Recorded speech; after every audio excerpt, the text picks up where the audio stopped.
welcome to Cooking with Yana. Ang gagawin natin ngayon ay mac and cheese.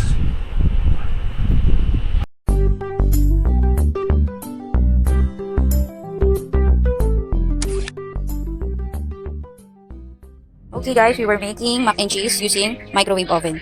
So, ang mga ingredients natin, salad macaroni pasta, cheese, whiz, milk, and salt and pepper to taste lang. Let's do this! First step, so lagyan na natin sa container natin. Make sure microwavable yung container na gagamitin nyo. Lalagyan na yung pasta natin. Lalagyan na ng milk. Yung medyo level lang or matatabunan ng lahat ng ating pasta. Lagyan ng salt and pepper to taste. Okay, ready to microwave at 2 minutes. After 2 minutes, hindi pa siya ready. So, occasionally stir para hindi siya magtitipid. And then, another 2 minutes. Okay, hindi pa rin siya ready. So, another 2 minutes. After 6 minutes in the oven, ganito na mag-itsura na microwave oven. So, ready na tayong ilagay ang ating half of grated cheese. Para ma-incorporate na siya habang nagluluto.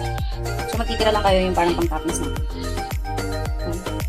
Then, stir it. Medyo patuyo na siya. So, you put the remaining milk. Konting-konti na lang para basahin siya. After 1 minute, lalagyan na natin siya ng ating cheese whiz for additional color and flavor. Ito, optional lang naman to.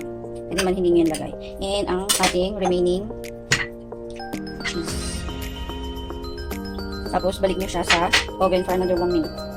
Boom! This is our mac and cheese using microwave oven. See how cheesy, how lovely, and hope it's tasty. Until next time, bye! Thank you!